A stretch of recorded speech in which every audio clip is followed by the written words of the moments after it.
as humans, most of us, we suck. We don't know anything. And we're so used to being force-fed information by whatever outlet du jour we want to tune into, you know. If I'm a liberal, I'll watch this. If I'm a conservative, I'll watch that. I'll go straight to my echo chamber and, you know, just hear what I want to hear and have people tell me not only information that they think I need to know, but even my opinion of what it should be about. This is a much, much bigger issue than just UFOs and UAP. We as people have become extremely lazy, and we no longer are willing to ask the hard questions. We're not. I heard you talk as well about this sort of different types of aliens per se, because when we think of aliens, we reflect on movies that we've seen, and they have like the big heads and things like that, and maybe they're like white, tall, skinny with like the big arms and the big legs and stuff like that. Is that what people in the Pentagon consider aliens to be? What we see in movies? I can't speak on behalf of other people. I can only speak on behalf of me. I've been very, very careful not to stereotype anybody or anything. I think it's important. We have to keep an open mind, because when you say the word aliens, you are automatically presuming that these things are from outer space. Mm-hmm. They might not be. There's lots of different options. It doesn't have to be from outer space. What do you believe? Do you believe they're amongst us? Well, Can I explore this with you, this question? Okay, so it's not an either or. So in the beginning of our conversation, I told you I went to the University of Miami, and I studied microbiology, immunology, and the study of parasites.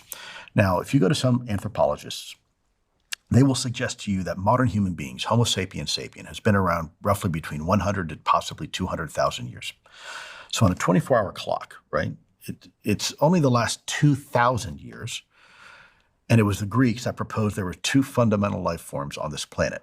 And you were either a plant or you were an animal. And human beings were an animal. And so the 24-hour clock, you're probably talking maybe, 10 minutes ago, before midnight. Well, it was 300 years ago, during the Renaissance or the days of Enlightenment, that we discovered an entire new life form on this planet that's been here all along. And that was neither plant nor animal. It was the world of fungus. And we pat ourselves on the shoulder and say, hey, we found a new life form. In this 24-hour clock, it's been probably the last maybe 10 seconds, last 120 years only, that we discovered for the first time the true dominant alpha life form on this planet. And in fact, if you take all the biomass of every plant and all the biomass of every animal and all the biomass of every fungus and added it all up together, it still will not equal the biomass of this hidden yet dominant life form that's been on this planet all along. And it wasn't until we could have the technology to curve glass and look through a little tube and famously shout the words, little beasties, did we discover the world of microorganisms, okay? The true dominant life form on this planet that's been here all along. In fact, it's inside of us. It makes us up. It's pervasive everywhere. And we just discovered it. So when I say to people, when people say, oh, do you think from outer space? They can be from outer space, inner space, or frankly, the space in between. These things can be just as natural to our environment as we are. Maybe we're at the point now where technologically we can start interacting. Maybe they're from under the ocean. Look, less than 10% of the ocean floor has been mapped. We know more about the surface of the moon than we do of our own oceans. Is it possible these things are just as natural to this planet as we are? Possibly. Or is it possible these things are from somewhere else? Yes, that's possible too. So we have to keep all options on the table until they're no longer on the table. We live in an infinitely, infinitely complex universe. See if I can, and I've often used this before to try to help people wrap their heads around this. We perceive life through five fundamental senses. And if we can't touch it, taste it, hear it, smell it, etc., we can't interact with it. We have no idea it's there. Where I live out in Wyoming, we have these beautiful night skies, unoccluded night skies, and you can see all the heavens, beautiful Milky Way in front of you. If you were to look through that same night sky through a radio telescope, you would see something different. You would see nebula. You would see things that you can't normally perceive in the ultraviolet and infrared spectrums and X-ray, right? It's there, you just can't perceive it. It's just like if you had cell phone vision All of a sudden now you can see in Wi-Fi and 5G. You would see an entirely different reality around you. So we perceive life through a very narrow spectrum of visible light, the visible light spectrum, when reality is most everything else kind of lies beyond that. And then you have a scale issue. You have a scalability issue. What do I mean by scalability? We are a human being. You and I are having a lovely conversation here somewhere in some place on this planet, revolving around an obscure star in an obscure part of the Milky Way galaxy amongst a supercluster of other galaxies. The visible horizon from any direction we look at of light, the size of the universe, has been estimated to be between 13.6 to 13.9 billion light years. Billion. What is a light year? A light year is the distance that a photon of light can travel in the course of a year. And how fast is that? Well, light travels at roughly 186,000 miles per second, or 7.5 times around our planet in 1 second, right? Really fast. Imagine how far that goes in a year, and now imagine how far that goes 13.9 billion years, right? So we're in the middle of the universe here. Our universal horizon in any direction is 13.9 billion light years, and in that direction, another 13.9, so roughly 27 billion light years across, and we're in the middle. Now, scientists are estimating that's less than 10% of the actual size of the universe. The universe is actually much, much bigger than that. This is just the universal horizon because the expansion of the universe, light this far will never reach Earth.